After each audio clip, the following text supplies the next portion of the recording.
Olá, minhas irmãs, tudo bem? Como vocês estão? Eu espero que muito bem, que vocês estejam conseguindo meditar, encaixar no dia a dia de vocês a leitura de Salmos. Como nós fizemos o primeiro vídeo introduzindo, nós vamos continuar falando um pouquinho mais antes de entrar no texto, né? Eu sei que nós já estamos fazendo nossa leitura, né? Ideal que a gente vá lendo, mas são 150 salmos, então a gente vai ter bastante tempo, né? Para ler, esmiuçar, entender várias ideias. Aí eu quero só pontuar algumas coisinhas, talvez você já saiba, talvez não, né? Mas são vídeos bem curtinhos, dá pra gente acompanhar e ir acrescentando algumas coisas, né, na nossa leitura. Alguns pontos de vista que podem ajudar a gente a se aprofundar. A primeira coisa que a gente precisa dizer é que, como, né, já sabemos, toda a Bíblia, do início ao fim, ela revela Jesus Cristo. Em Gênesis vai estar lá escrito assim: façamos o homem a nossa imagem e semelhança. A gente está falando da terceira pessoa, façamos. Então, Deus está falando com quem, né? Subtende-se que com Jesus, com o Espírito Santo, a Trindade ela vai se revelando na Bíblia. E em Salmos não é diferente, tem sim os Salmos messiânicos, né? A revelação de Jesus, do que ele viveu na cruz, do reino dele que viria, né? Do quanto Jesus venceu o mal, né? O reino dele vence o reino das trevas.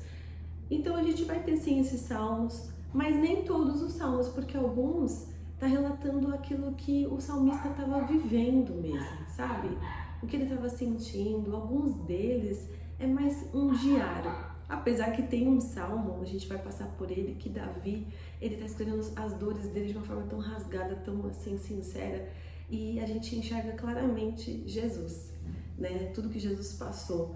É até um pouco estranho que Davi tenha se expressado daquela forma, apesar do sofrimento dele, ele fala de sangue, ele fala de ferimentos e tudo mais, e com certeza estava falando de Jesus, mas alguns vai ser uma confissão, né? Uma confissão às vezes individual, às vezes uma confissão coletiva do que o povo estava sentindo, sabe? Às vezes tem questões que a gente sente que é o nosso povo brasileiro que está sentindo, ou então a nossa comunidade na igreja está sentindo alguma situação, ou às vezes é uma oração minha, bem íntima do meu coração. No Salmo vai ser mais ou menos assim, né? Que são questões históricas. A gente também vai ver alguns cânticos que a gente percebe que é uma coisa que ele está falando ali, muito do ambiente de celebração e de culto, né? Então era muito do que acontecia no culto deles, um momento ali de elevação, né? De adoração, é uma questão bem mais ali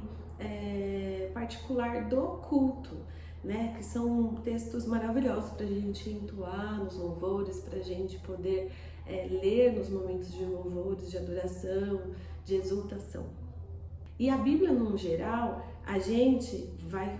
Como que é o nosso exercício? É ler e entender o que estava acontecendo aqui, porque senão a gente corre o risco de cortar, né, pedacinhos e pôr em contextos que não tem nada a ver.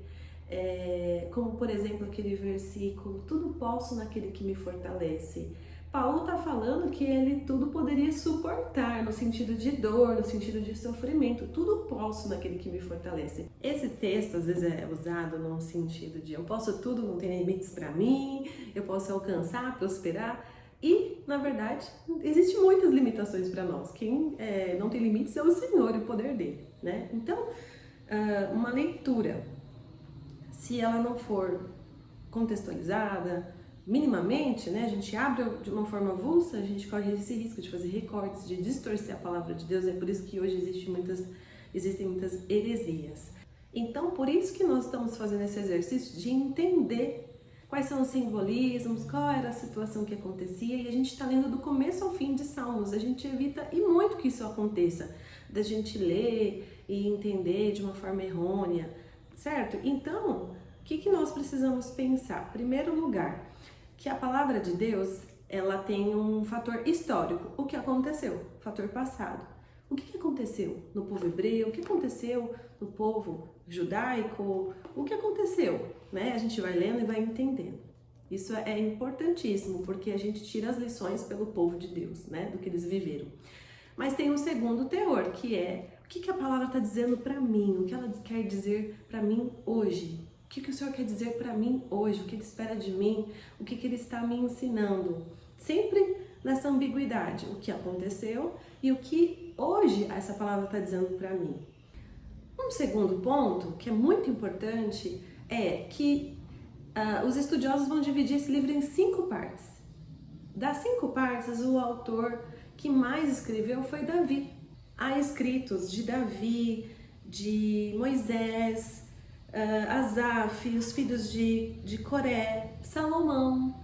Então tem vários escritores, mas a maior parte deles é Davi. Então quando nós estamos abrindo o livro de Salmos, nós estamos de alguma forma lendo o diário de Davi, né? O diário do pastor Davi, do músico que tocava, né, para o rei que sofria de perturbações espirituais.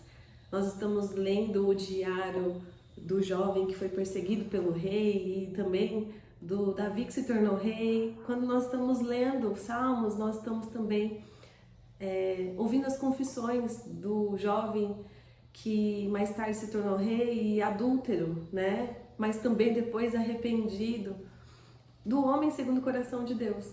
Então, quando a gente lê Salmos, nós estamos acessando isso também.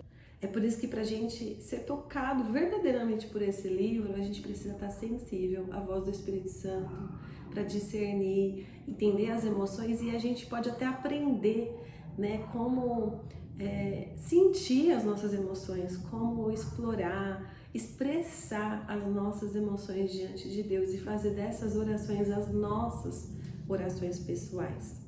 E uma última questão que eu queria colocar aqui, lembra que a gente falou no vídeo passado do paralelismo? Se você não assistiu, volta lá e assiste, tudo bem rapidinho.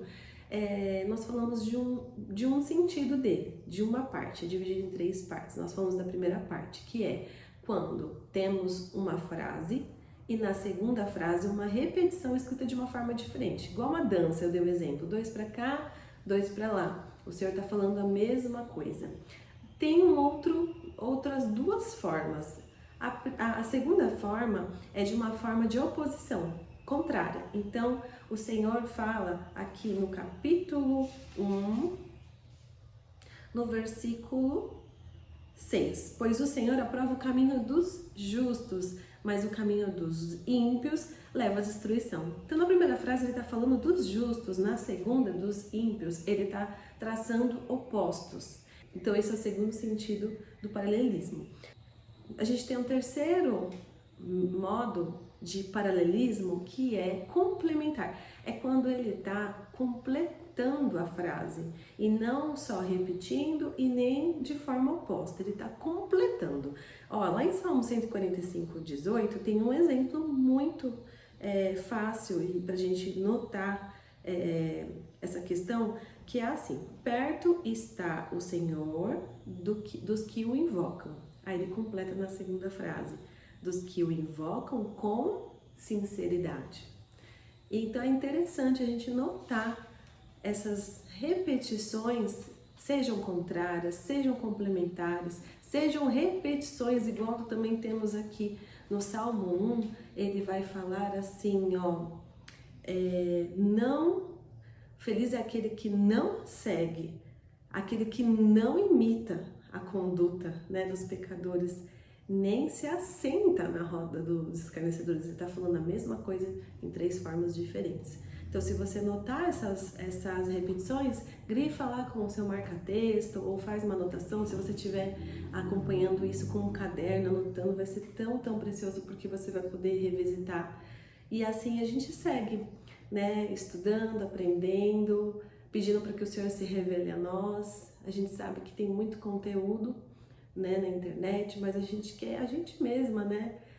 Aperfeiçoar, como eu disse num outro vídeo, é como a caligrafia. Fazer cada letra quando a gente é criancinha é muito difícil, mas esse exercício ele vai fazer com que a gente escreva bem no futuro, né? Não tem ninguém que possa fazer esse exercício por nós, né? Motor é um exercício que cada um de nós tem que fazer para que a gente possa aprender a escrever, né? Então, que essa forma de ler a palavra, esmiuçar, refletir, pensar, ler uma, ler duas, ler três, até que você tenha as suas impressões. Aí depois você vem assistir esse vídeo para complementar aquilo que você já percebeu, né? E foi ministrado pelo Senhor. Vai ficar muito mais enriquecedor, tá bom? Que Deus abençoe e até o próximo vídeo.